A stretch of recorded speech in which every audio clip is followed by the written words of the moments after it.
I don't actually expect them to meet every single category full on or anything like that. I Mm-hmm. suspect it's probably going to be reasonably moderate in a lot of these. So we'll see. We are examining the bite model. We're examining Seventh day Adventists on the bite model. And I have a previous Seventh day Adventist here and a current Seventh day Adventist. Go ahead and introduce yourselves. Why don't we start with Andrea and Time Swift? How long were you in the religion? Are you still in it or? No, I'm not. I'm not still in it. I was basically born into the religion. Both my parents are Adventists. My grandparents on both sides are Adventists. And I was baptized at 15. I withdrew my membership at either 22 or 23. I can't remember exactly when I did that. Ironically, my deconversion process started at an Adventist college. Adventist College. I didn't know that they had those. Very interesting. Uh, Yeah, there's quite a few. Andrews University, Loma Linda hmm. University, Walla Walla University, Southern Adventist University. I know there are more, but those are the ones that I can think of off the top of my head. Okay. Well, I appreciate you coming on and talking to me about this. And we have the Jolly Duck here. Are you currently Seventh Day Adventist? Are you previously? What's your affiliation with it? I'm currently a Seventh day Adventist. I was born into it. My dad was born Seventh day Adventist, but my mom converted from Catholicism to Adventism. Okay. A lot of my family, though, are from different denominations, like Pentecostals, Mm. uh, weirdly Reformed Adventist as well. Reformed Adventist. What's that mean? Yes. Basically, there's this denomination that grew out of Adventism. Most of the time, they've been trying to convert current Adventists into theirs because Mm. they think that we're kind of an apostate church because we've strayed away from the Bible and such. And for reference, I'm sure that it's probably clear to everybody listening, but different churches are different. So I imagine that you two's experience is going to be different from each other. Definitely, I found it was very fascinating to go from the East Coast of the United States to the Mm. West Coast of the United States and see how different the Adventist culture was. Right. Yeah. Well, hopefully we will get a chance to touch on it and see what the differences are. So why don't we just jump into it? We've got the BITE model here. It's an acronym, stands for behavior control, information control, thought control, and emotional control. And we'll just go through each point under each category, and I'll ask each of you what your thoughts are for each point. So we'll just start under behavior control. The first point here is promote dependence and obedience. To what extent? This is to Andrea and Time Swift. To what extent do you think your church promoted dependence and obedience? I would say that they definitely did that. Not so much dependence, but obedience. For example, like if you wanted to maintain your membership, you had to tithe. Okay. 10%? Yeah. You were expected to also give offerings, but tithing was the thing that they checked up on, and they would let that slide a little bit, but if you wanted to hold a church office, that was definitely something that you had to be doing regularly. I had an aunt who confessed to an extramarital relationship. Uh-oh. She was divorced and then was sleeping with her boyfriend, and the church censured her for that. There's definitely that sort of thing going on. So she had been divorced and she had a boyfriend. So that means that she was not cheating on anybody, right? She was just basically in a relationship but wasn't married. Is that right? Yes. Okay, Yeah. gotcha. I'm tempted to ask what a censure is, but we'll get to it. Give me 1 minute. I just want to get Okay. the Jolly Ducks take on it. What about promote dependence and obedience in your case? Do you think they did that much? I can give an example I, if you need one. I generally agree that there is a bit of obedience into it and not so much dependence. In our church, it was more promoted that during sermons they would promote reading the Bible. Have your own opinion on it. Don't just believe whatever the pastor told you or whoever was talking in the seminar Okay. or the sermon. Regarding the tithe, it was kind of lenient here in our area, Mm. where if you couldn't afford to give or anything like that, it was fine. You should take care of your any incoming or imminent financial problems before Right. actually giving tithes. It's not mandatory, but it is promoted. That's really interesting.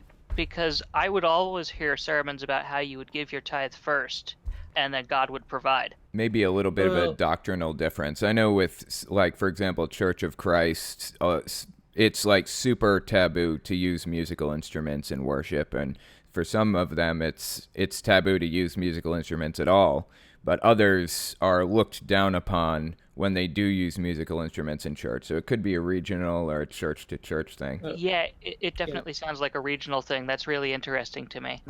Here in like the British area, you could divide the Adventist churches like conservative, liberal, and moderate. Mm. Liberal would tend to use.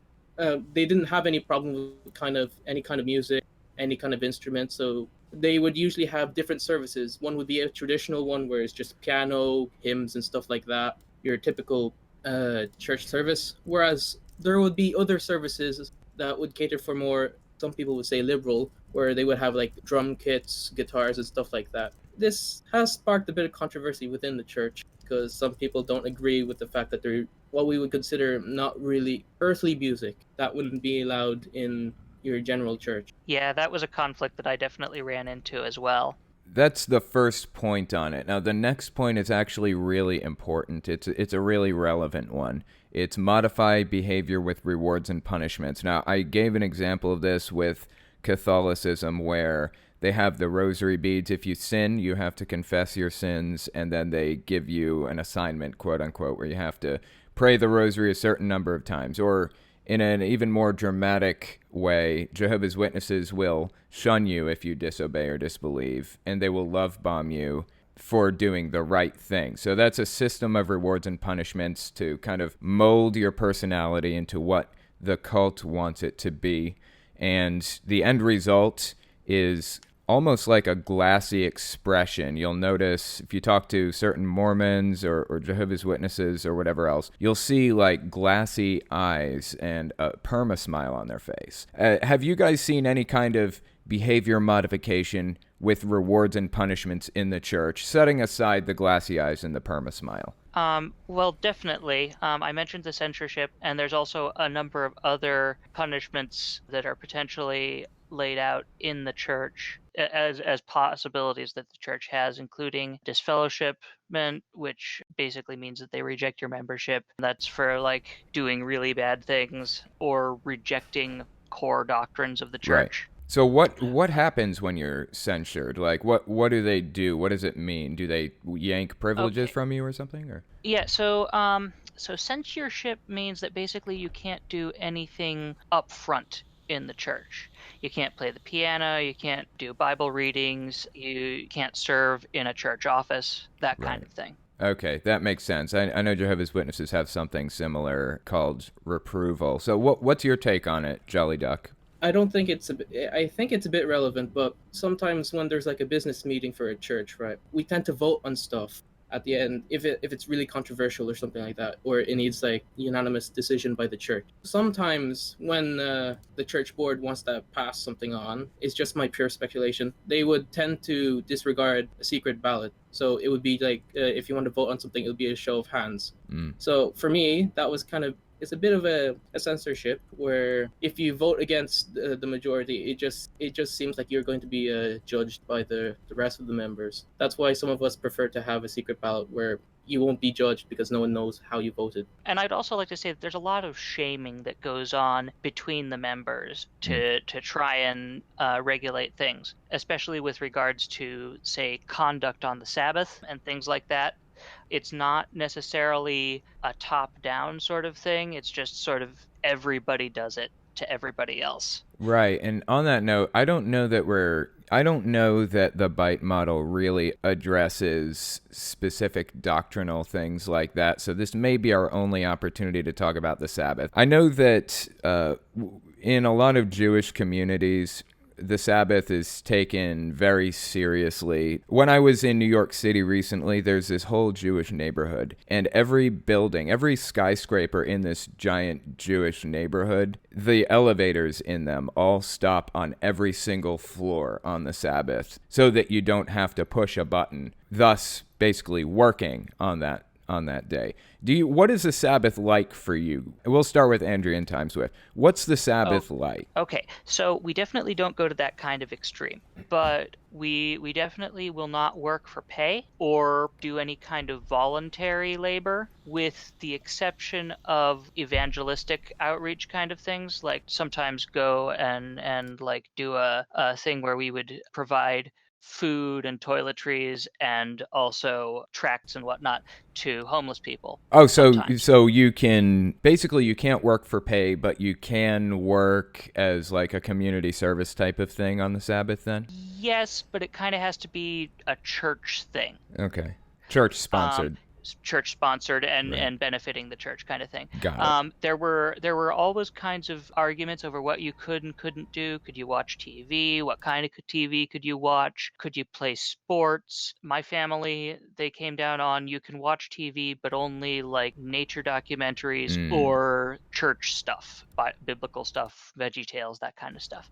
If you were playing basketball, you could throw the ball around, but you couldn't play for like points and winning and all of that. The idea was that you weren't supposed to do anything selfish. It was all supposed to be about God. When I was talking with my pastor, I said something about how I do something on my Sabbaths, and he corrected me and made me say that it was God's Sabbaths. What's your take on the Sabbath, the Jolly Duck? It kind of similar to what Andrian said. Generally, yeah, we don't work on a Sabbath. If you absolutely have to, and you're like a nurse or something, they Oh seem yeah, there as an all were right. exceptions for medical Yeah, people. Yeah. because in the Bible you can see examples of Jesus healing people on the Sabbath and then getting challenged by the Pharisees, Sadducees, and such. But for that moral issue, they would usually take what they earned on that day and just tithe it or give it as an offering, so that they're not actually profiting from what they did on the Saturday. Okay. The next one is dictate where and with whom you live. Do they do that to a large extent? What's been your experience? We'll start with the Jolly Duck this time.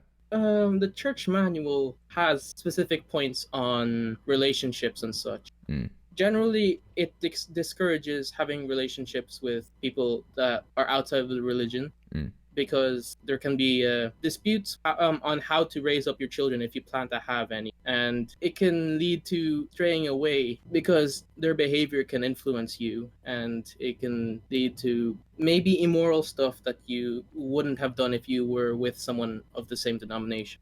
Okay. And what's your take on it, Andrea and Time Swift? I think they're that's pretty accurate. They don't want you cohabiting with somebody that you're not married to but are romantically involved with. And they don't really want you kind of affiliating or hanging out with like people that are outside the religion. Is that accurate or It's tricky.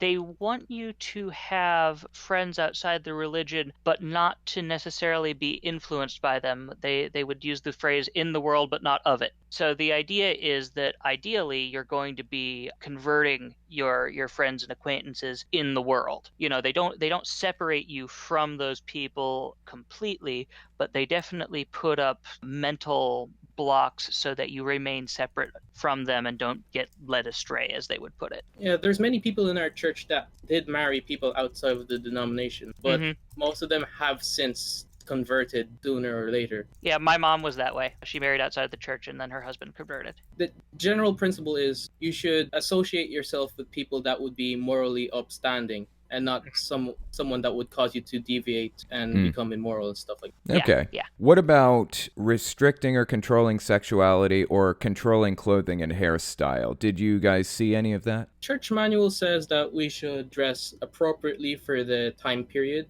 Okay. So you don't have to wear like the Amish, where they wear like a dated clothing. Very conservative clothing, yeah. The principle is to dress modestly, not to garner any attention for yourself. Rather, that you should attract attention based on your personality and your character. Yep, I second everything he just said. That's about accurate as far as clothing and hairstyles. Yeah. Sexuality wise, we don't necessarily promote the LGBT community. We don't disassociate ourselves with them. We can be friends with them, but the problem is that we cannot condone their practices. Okay. Yeah. So I guess there's you can't be a full member of the church if you're gay, for example. Is that right? You can be a member of the church if you're gay. It's just that you cannot marry anyone that's of the same sex. Got you. And you can't have as long as premarital sex, right? no, So you we see it can. as it's a sanctified thing given by God just to have children, stuff like that. Got you. So if you're gay, then you can be a member of the church, but you can't. Basically, you can't be gay. You can't marry, and you can't have a relationship with somebody and also be a member of the church. Is that fair to say, do you think? You can still attend the church. It's just that you can't be a member if Got you you. do take part in Yeah. those unions. Okay, and what about just general restriction or controlling of sexuality? Like you can't, from my understanding thus far, you can't have premarital sex, for example. Are there any restrictions on like positions or things that you're not allowed to do, even between straight couples? Nothing that I know of. I never heard anything like that. When I was there, masturbation was kind of an uncertain thing, but I think most people came Uh, down against it. I read something on this. I'm not so sure. Don't quote me on this, but I read somewhere about one of our founders, Ellen G. White, was talking Mhm. about it. What she said was, you can do masturbation as long as you don't lust or like have Interesting. those immoral thoughts while doing it. Okay, that's That brings really up fascinating. And I just want to make note that the Bible never mentions doing that one single time. There's this verse that's quoted that isn't actually even in the Bible. I just think that's fascinating. Yeah, I mean the closest thing to masturbation that we do get was with Onan, but that's even that is not even pulling out is not. The sin was that he refused to fulfill his duty and give his brother's wife a son and continue his brother's line by that. Right. It wasn't about the pulling out Right. Do you remember which thing. verse that is, by the way, or which? Oh, I couldn't tell you. I know it's somewhere in Genesis. There was one prominent person that was in our church but was long since disfellowed in the 1900s. Was a guy called John Harvey Kellogg? Yeah, he's the guy that Wade that Kellogg. made that popularized circumcision. Yeah, he Yeah, was an Adventist. Was he he really? was, but Yeah, he and he got was, but he was disfellowed. yep. Do they regulate what and how much you eat and drink? Now, I understand that there are some rules that go along with what you can eat, right? There's like you can't eat certain Yes. types of Yes. meat. What are those rules? We'll start with Andrian again. Okay, we follow basically what's written in Leviticus 11. So the hard restrictions are that if you eat meat, it has to be something that has a cloven hoof and chews cud, or if it's a mammal, fish have to have fins and scales. No predatory birds, basically. Though that kind of thing. So it's pretty much Vegeta- kosher then, for the most part. yeah, vegetarianism is encouraged but not required. Mm. I'm pretty sure that in general alcohol is not permitted. Caffeine is discouraged in some parts but not banned. There are always conservative people complaining that caffeinated beverages are served on Adventist colleges, that kind of thing. Okay, so what about you, Duck? Do you have any input on this one? Well, yes. What he said, everything he said was correct.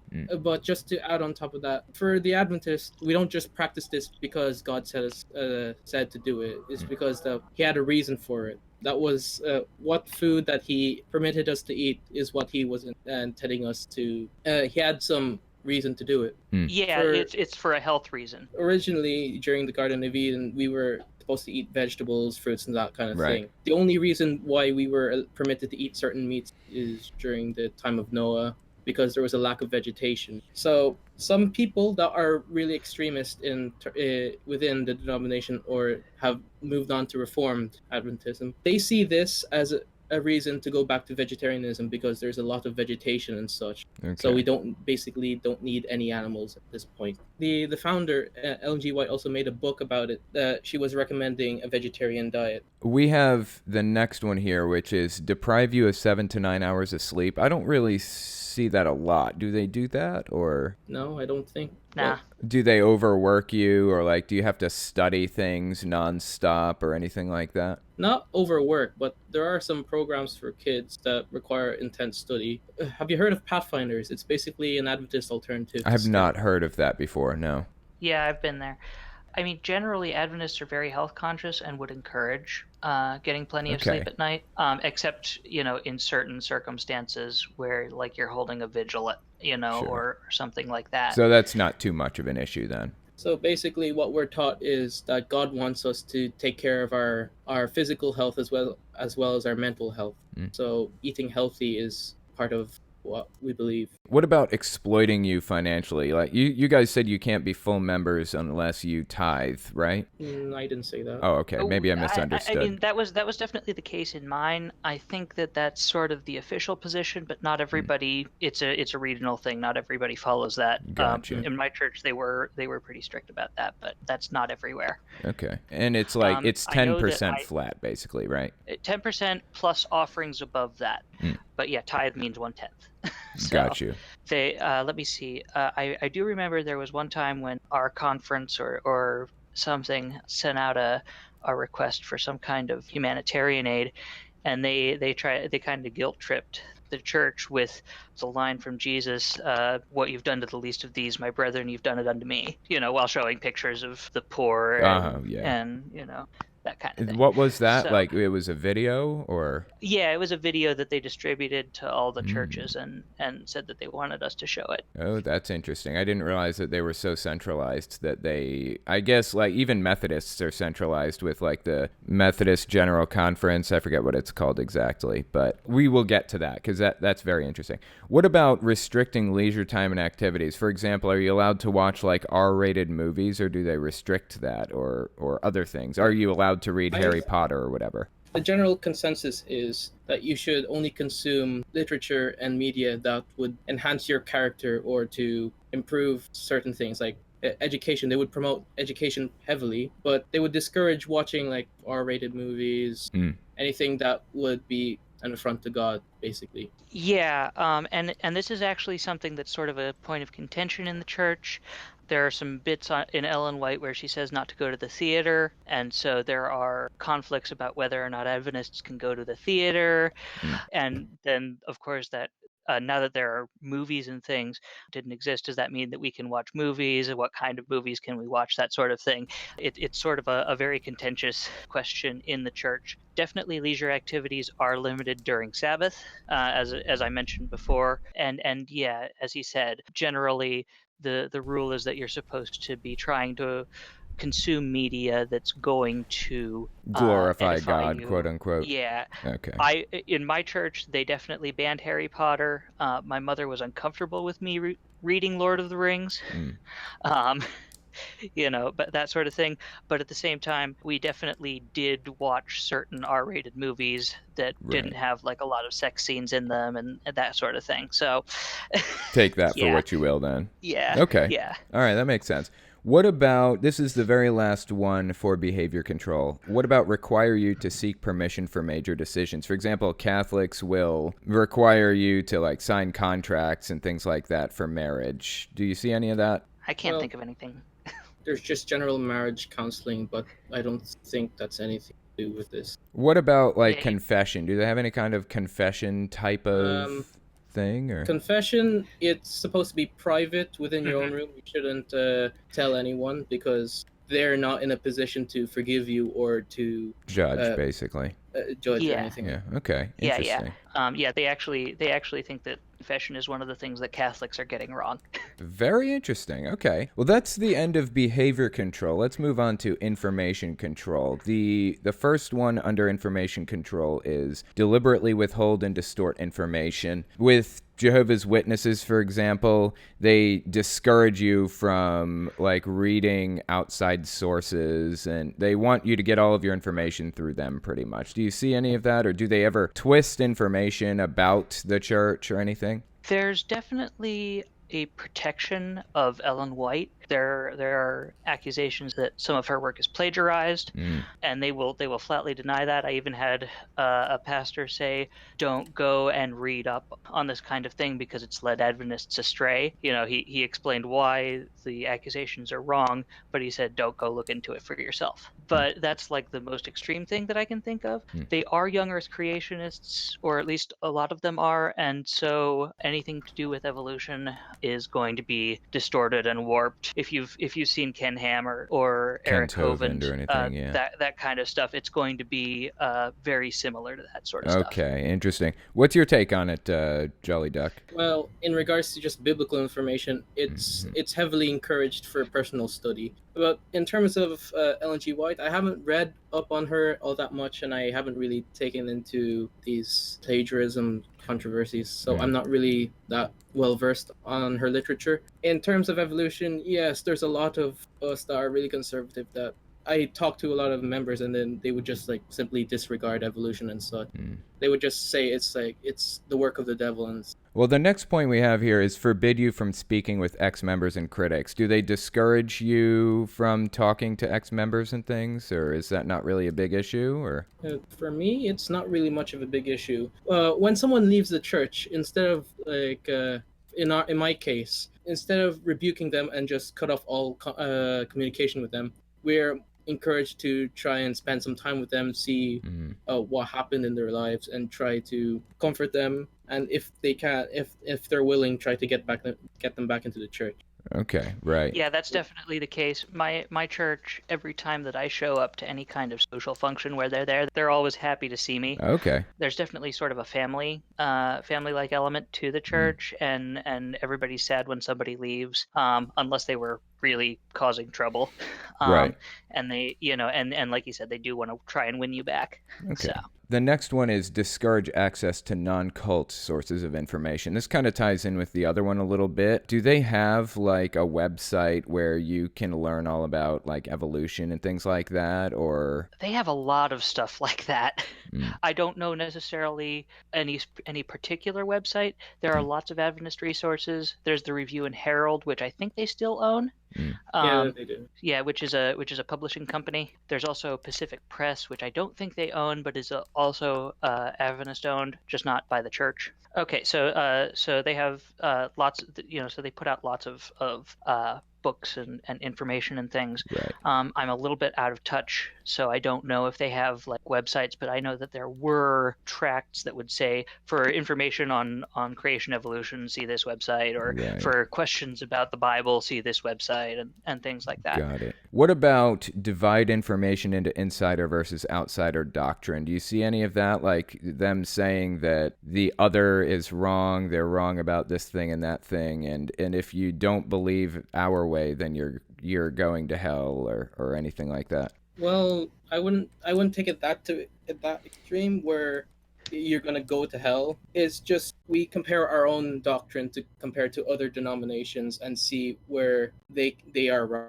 So basically, we're trying to take scripture and trying to disprove their doctrine. Especially, this is heavily done with the Sabbath. There's also a lot of criticism of the Catholic Church in particular, but yeah, that's about right. Is that we definitely dispute with other denominations over correct interpretations of the Bible, and especially about the Sabbath. Interesting. Okay. This next one is generate and use propaganda extensively. I know Jehovah's Witnesses, I gave them a really high grade for this one because they are a printing company. That's what they started out as and what they are now. That's not limited to print, though.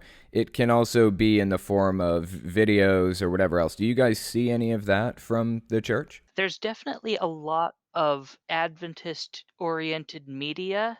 It's like a whole different world as far as the media is concerned. Really? They have TV stations that show up on Satellite and Public. There's publishing companies. There's organizations like Amazing Facts that put out seminars and things like that. But I definitely wouldn't say that they have the same kind of emphasis on consuming that stuff that Jehovah's Witnesses do. Okay, so they have like their own networks and things. But what about, like, for example, news? Do they have their own like news style networks and things? Yeah, we have one called the Adventist News Network, or ANN for short. Oh, okay. I hadn't heard about that one. That one must be new. It's a weekly thing where they usually upload on Friday and talk about stuff happening in different unions and conferences within the denomination. That's fascinating.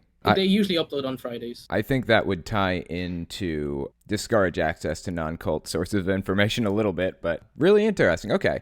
So what about use information gained in confession sessions against you? Now, I know you guys mentioned that they don't really believe in confession at all. But is there ever a time when, I don't know, you admit to something like that they would view as wrong, like maybe you have a boyfriend and you're sleeping with him or something like that, or maybe you admit to being gay or something. Do they ever use that stuff against you? Well, I mentioned with my aunt, that's definitely something that happened with her. If you hold an office, for example, and you reveal that you are currently engaging in a behavior that is not permitted for that office. For example, if you're a pastor and you get divorced or you're in adultery, that could make you eligible for having your ordination removed or suspended.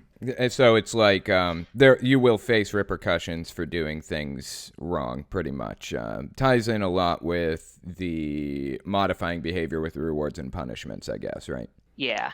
And again, the higher you are in the hierarchy, the more scrutiny is put on you for that kind of thing. And they use certain passages in the New Testament to determine, what can a deacon do, what can a Right. pastor do, that kind of thing. So use of loaded language and cliches to stop complex thought. That is, I've heard some pretty solid examples of that from yours, Andrew. What about inducing hypnotic or trance states to indoctrinate? I see a lot of that from, for example, Pentecostals, where they're completely out of their minds when they're at church and singing and chanting and yelling. Do you guys have any of that or anything like it? Honestly, I would say that that's discouraged. Okay. Yeah.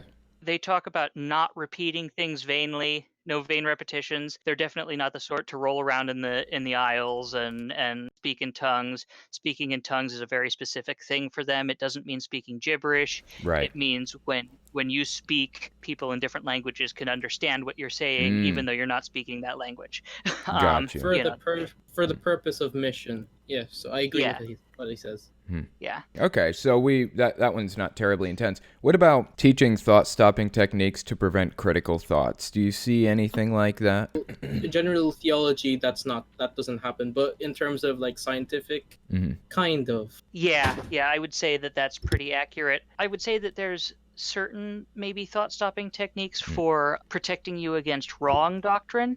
Like you are encouraged to study the Bible, but there are certain things that are considered to be so clear-cut that, like, if somebody says that worshiping on Sunday, for example, is biblical, that you shut down on that. There's no listening to that kind of thing Right. except to debate it. Okay, interesting. Is debate discouraged at all? No. Yeah. I would say debate within the church is a tricky subject. Debate with people outside the church is encouraged. Okay. What about allowing only positive thoughts? Do they heavily discourage negative thinking in any way? In terms of negative feelings, we are allowed to have negative thoughts or so, but we shouldn't like dwell on it. Okay. Since we are supposed to take care of our physical, And the dwelling mental on health, negative yeah. thoughts can lead to like mental illness. So generally, if you focus too much on negative thinking, it might lead to Depression or mental Depression and stuff like that. problems. Right. Okay, that makes sense. What about use of excessive meditation, singing, prayer, and chanting to block thoughts? You guys said that's not really a huge issue with it, right? No, not really. No, But I don't think so. I mean, there is singing, there is praying, not so much chanting, but I don't think that it's used to stop thoughts. It's more of just getting you into a devotional mood for church or sort of as a group building exercise. You're all singing together and feeling the Spirit of God and all that kind of thing. in more liberal churches, what I have seen in services, they tend to usually repeat courses to like worship songs and stuff like that. That would be seen as repetition in different churches. that are Yeah, more- okay, tend to be more that's conservative. fair. Sometimes there'll be a chorus that they'll sing over and over again. That you're right there. Generally, for me, it's a bit too repetitive, and I'm not really a fan of that kind of stuff. Yeah, I hated that. It was boring. What about rejection of rational analysis, critical thinking, and doubt? I think that we've talked about, for example, evolution and their rejection of that. Do you see any rejection of rational analysis, critical thinking, and doubt in the church? I'll let Duck take this one first. In science, I guess so, but in terms of biblical interpretation, we don't we don't just use the Bible. We just don't read the verse Mm. and just interpret it from that. We take a number of factors. We take the whole chapter into consideration, the context, the time period, archaeological information and evidence, and so forth. Yeah, I would say that there's certain information that's definitely withheld from members in general about like how the Bible is compiled. The story that's usually given to the general audience is very watered down and very like raise your doubts and then quickly assuage them without really going into like when I went to study religion at college, I learned a whole lot about the Bible that I didn't know before. And it was definitely something that I was told like that the scholars, they had a bias against the Bible or against Christianity, right. things like that. The same thing goes with evolution, and certain doubts are definitely. It's all right to have them, but not to dwell on them. Okay, that makes sense. Like if you're starting to doubt whether or not God exists, for example, that's the sort of thing where you're given a bunch of apologetics stuff to read, and then you're expected to figure, to have figured it out and accept sort of the orthodox answer. So Right, that makes sense. that was at least my experience. Yeah, there is an Adventist commentary on the Bible. They don't take everything into. They don't take every single source or approach, but they do take a lot of sources into consideration, and they do mention them in the commentary. Yeah. It's one of those things where it's like the general members will be ignorant of it, but if you really study into it, then they'll tell you more of the stuff. And it's not like I don't feel like it's necessarily that they're withholding it directly as much as they're just trying to keep it simple and digestible for people who are non-intellectuals. But I think that they oversimplify and they kind of obfuscate certain things in that. Right. Okay. You know? Yeah, that makes sense. That's actually the end of thought control. The next category is emotional control. So the first one we have here is instill irrational fears or phobias of questioning or leaving the group. And I see a clear example of that with, say, Catholicism, where it's just this overwhelming fear of going to hell. Do you see any examples, maybe not going to hell as the fear, but are there fears or phobias of leaving the group for any reason? I definitely had them. Myself. Leaving the church was a very scary thing. They don't preach the fire and brimstone kind of stuff very much, but it's definitely there. Of course, Jehovah's Witnesses didn't believe in hell, but I still had fears of leaving the group. It just wasn't based on that. What was yours based on? Just the fear of not getting to heaven, or? There was the fear of not getting to heaven. I was also desperately afraid for my non-Adventist and especially my non-Christian friends. Like I remember I was in Africa, I just preached a sermon on stuff. During the sermon, I broke down crying actually, saying that I don't want to have to search heaven and not find you. And at the time I was thinking of some of my friends at school and how sad it would be if I didn't get to spend eternity with them. Yeah. And I mean, that's not so much a phobia of leaving the church exactly, but it's definitely, It's there, yeah. they talk about how this is going to get really doctrinal, but like at the end of the millennium, there's going to be this whole war where all the, I'm going to say the damned, for lack of a better word, assemble and try to attack the New Jerusalem. And the idea that I could be in that army attempting to attack my friends and my loved ones, Right. or vice versa, that I could be, sort of standing on the wall, seeing the people that I love now trying to destroy me. That's really a traumatic kind of thing. Yeah, I can definitely see where you're coming from with that. On a quick side note there, I'm actually wondering, what is which ones get to be the ones attacking friends and stuff? Like, which people get the swords and attack the non-believers or whatever? So the idea is that anybody that would normally end up in the Christian hell, they are resurrected as it's complicated, but the basic idea, anybody who doesn't get into heaven is going to be in that army, led and deceived by Satan into trying to break into the New Jerusalem, as they say, which is the city that comes down from heaven and is going to be on earth. And at that point, then the fire and brimstone rains down, burning and killing everybody that isn't in the city. That's very interesting because Jehovah's Witnesses have some interesting beliefs regarding that too, and it sounds like they're really, really similar.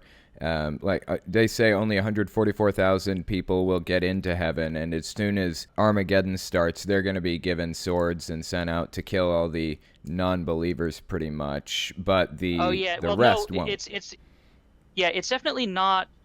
It's definitely not the Adventists and the saved who are going to be pulling out the swords. It's Satan and those who follow him. Oh, yeah, I see. Okay, so Satan's people are going to be attacking Adventists? The idea is, well, this is all like, oh boy. So there's basically two resurrections for the dead.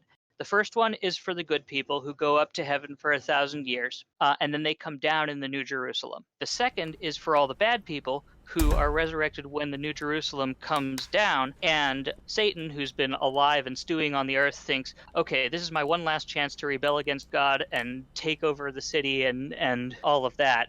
And so he leads everybody as an army to attack the city. I see. The thing I find most fascinating about this is the fact that this is all written down in a book, and it's almost like it's set up at like inevitable. This is what's going to happen, but Satan presumably read the book, right? I don't know why he's following the script here. Kind of strange to me. I don't know. Yeah, well, I think the idea is that it's basically his only hope. He knows he's going to be destroyed if he does, and so he might as well go down fighting, kind of a thing. Right. I think that's the idea. Oh, that makes sense. It was something that didn't fully make sense to me either, but that's basically the idea that I get.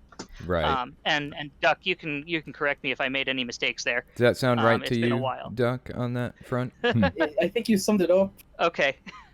But Yeah. just a little footnote: we don't believe the 144,000. There's gonna be more people than that because we didn't take that verse literally. Right. Yeah, the 144,000 is more treated as a figurative, maybe like a figurative thing. It's we're like, we don't look for specific individuals who are part of the 144,000, and honestly, Adventists don't have especially robust explanations for that particular verse. They just sort of gloss over it a little bit. But the idea is that it's symbolic for something. Well, I feel that was a pretty valuable exchange, right? I think that was really interesting. That stuff is one of the weirdest things that Adventists believe, because it's very unlike any other denomination that I've heard of. First of all, they're annihilationists, so they don't believe that hell goes on forever, and then they believe that there's two resurrections of the dead. The dead are sleeping in the grave, and there's no afterlife until they're raised. Well, there are reasons for why we believe that, though. Oh yeah, definitely. There's definitely reasons for it. It's just fascinating. That's where it goes. So different. Yeah, it's very different. It's so different from other Christian theologies that makes it very interesting. Yeah, Jehovah's Witnesses have their reasons for believing the 144,000 and things too. And when you look at it just with zero context outside, it seems to make sense at its face. So I know what you mean exactly when you say there are reasons for it and everything else, but it's really interesting to get into the doctrine. I could quote the verses for you if you really wanted to, but I don't want to make this into a Seventh-day Adventist Bible study. No, it's fine. That's super fascinating, though. I do appreciate you getting into it. So let's look at the last few here. Do they label some emotions as sinful, worldly? I'm sorry. Do they label some emotions as evil, worldly, sinful, or wrong? Do you see any instances of that one? Lust and hatred, and selfishness. In general, like, it's okay to like yourself, but generally you're supposed to be doing things for God and for your fellow men, and not for yourself. And there I said fellow men, which is a holdover. Adventists tend to talk in older and what we would normally think of as misogynistic language, to speaking of men and mankind and all of that. Fascinating. Okay, what about teaching emotion-stopping techniques to prevent anger or homesickness? I know that Mormons do this when they send kids on missions, kind of cut them off from everybody else, make them dependent on the church, and they teach them how to shut down certain emotions. Do you see any examples of that in the church? In my church, there was a discussion about this, mostly based on the emotions of anger, hatred, and such. If you... For example, if you are in a couple and you are having like a disagreement and are having like a heated argument, one of the things that were suggested was stop everything and just pray, and then it would help to alleviate some of that anger and hatred with the other partner. Yeah, I can't think of anything that's specifically for like loneliness or homesickness, but yeah, he's right. Certain negative emotions, you're told, stop what you're doing and pray, and that Right. will help you get over that particular negative emotion and do the right thing. Okay. What about promoting feelings of guilt, shame, and unworthiness? I know Catholics are really, really bad about this one. Do you see that a lot in Adventists? I think it's definitely there. You're told that all our good works are as filthy rags. There's not one who's righteous, no, not one. We all fall short of the glory of God. Do you hear that one? Yeah, all of that kind of stuff. Right. And it's because of Jesus' grace that we're saved. It's not any of our own works, that kind of thing. Okay. Though works are also important. If you're not doing the works, that's a sign that you don't really have faith. Right. So Yeah. do the works. A little conflict there. We don't believe in once saved, always saved. So Yeah. So that's also a thing where you're kind of constantly in fear of losing your salvation. If you screw up, you have to constantly be praying and seeking forgiveness and Right. and making sure that you're on the right path. What about shower you with praise and attention, aka love bombing? Do you see any of that, like for new members, for example, when they're joining, or if somebody comes back after a long time or anything like that? Is that common, or? it's a tradition most churches here where if there's like a new visitor, there would be in front before you going into the hall, there would be like a visitor's book to like you write your name, phone number, stuff like that. And once you're in with the divine service, there would be like a presider who would say, are there any new visitors here? And then people would be called out, and then you would tell them your name. And afterwards, once everyone has been announced, we would have this time where everyone greets each other and says hello, and try to make it more sociable or in a happy state. Yeah, they definitely try to welcome new people. It's a very celebratory atmosphere whenever somebody new shows up or is baptized or comes back. There's definitely that. I wouldn't say that it's necessarily like a malicious thing. Like it's just more that we want to make them feel welcomed and included and part of the family. Yeah, that makes sense. It doesn't have to be malicious. A lot of the time it's not. I mean, even Jehovah's Witnesses aren't doing it from a malicious perspective. But the two next ones kind of group together. Threaten your friends and family and shun you if you disobey or disbelieve. And the reason I say that they're grouped together is because a lot of the time Jehovah's Witnesses, they're complete pacifists. Jehovah's Witnesses are. They will not physically attack anybody or threaten people, but they will threaten them with things like shunning or negative repercussions for breaking some rule. Do you see any of that with this group, or like shunning or anything? Do they shun? They don't generally shun. The only way that they'll leave you alone is if you tell them to. Okay. Or if you reject over and over and over again, and they just sort of they're just sort of like, okay, we get it. Right. So I don't see shunning. I don't see threatening of anybody with anything really, like your family or friends, apart from the general threat of not getting into heaven and dying in eternal death. Standard and all of that stuff. Yeah. That makes sense. Do you have any thoughts on that, Duck, or does that sum it up pretty well for you? It sums it up, but I just want to add something. Generally, with if you have like a disobedient child, if it's like really serious or like if they won't stop, beating is kind of not everyone does it, but like some people just quote the Bible saying like don't spare the rod or something like that. Yeah, spare the rod, spoil the child. Yeah, that's a pretty big saying. Yeah, that's true. Again, it's a thing that's sort of debated among Adventists. The less conservative ones will generally be against it, and the more conservative ones tend to be for it. It's not something that you hear sermons about very often or anything like that. It's just sort of an Adventist cultural thing. Right. It's also kind of a traditional thing because there's like more of the African and Asian community, regardless of what like religion you are into, they will do it. Okay. I hadn't noticed that, but yeah. I've had my good share of that. Okay. So what about this very last one we have here? Teach that there's no happiness or peace outside of the group. For example, Jehovah's Witnesses say people just want to be on the outside of the group because they can sin. They want to sin.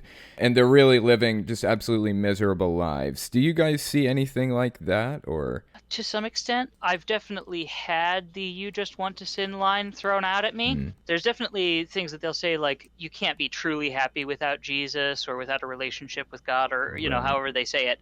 It's worldly pleasures are fleeting. They kind of like a drug, I Okay. guess, where it feels good at the time, but then it messes your life up later. Right. Yeah, I think they've used it, especially if you've heard about blue zones. And in California, there's like a city called Loma Linda. Generally, there Adventists have a higher lifespan than your typical Californian, and some attribute that to faith. So they would use faith as a way of like keeping positive and having something to live for, like a purpose in this life. So Yeah, that's true. I hadn't thought about it that way. Yeah, so if you are constantly working towards something, that would like they would have like a more positive mindset that this is not all for nothing. Right. That kind of mindset. That is super fascinating. Well, that is actually the very last point on the bite model. Before we get off of here, is there anything else that we didn't cover that you guys wanted to kind of touch on? Any closing thoughts about this or anything? I'll start with you, Andrian. I would say that there are definitely beliefs in Adventism about demons and demonic possession as real literal beings. I would hear stories about that from various church members, usually at camp as sort of the closest thing to a ghost story that you could get. But I've also heard about it from the pulpit from pastors who say they had cast out a demon, or in mission stories where a missionary was faced with a demon possessed person, that kind of thing. Right. Their exorcisms are not as formal and ritualistic as Catholics. It's more of an internal struggle, I guess you could say. I don't know how to explain it, but it's definitely not a ritual thing. It's something that you deal with separately in each individual case based on what the demon is doing and what it's all about, and the personal history of the person. Right. That they think is That's demon-possessed. very interesting. Jehovah's Witnesses have similar beliefs and feelings on that. Okay. That's really interesting information. What about you, Jolly Duck? Do you have any thoughts on it? Any closing things? Not a lot, other than Adventists in general. Their beliefs can vary from person to person. So if you're trying to define what is Adventism, it generally would not apply to every single person Sure. who are part of the church. It's also really interesting how there are certain church doctrines that different churches will ignore or enforce differently, or enforce more strongly. Like there will be something that the General Conference puts out, but it's sort of a subject to interpretation kind of thing. Right. So the best way to learn about, in my opinion, Seventh-day Adventism is to actually go into churches and just see what it is like from the inside. They generally wouldn't withhold anything from a visitor other than like general friendliness and stuff like that. And unless they think you're trying to cause trouble, because I know that we've had people who were using the church to try and the church phone to do drug deals and stuff like that. And so as long as you're reasonable and aren't doing something that would be unacceptable anywhere else, I think you'll be fine. Okay. And if you have general concerns or questions, there's usually opportunities to have that after service or during potluck and stuff like that. Right. Yep. Right. Definitely want to go on a potluck day if possible, because Adventists love to share food. Right. Very fascinating. And if you haven't had special K roast, you have not lived. That's interesting. And make sure that what kind of church you're going into, because if you like meat and you bring meat to like a predominantly vegetarian or vegan church, it can be looked down upon. You'll just get weird looks from different people. Yeah. Go vegetarian. It's always a safe option. Very fascinating. Well, again, I appreciate you guys coming on and talking to me about this. It's been very, very interesting. And I will talk to you guys again later on, okay? All right, awesome. All right.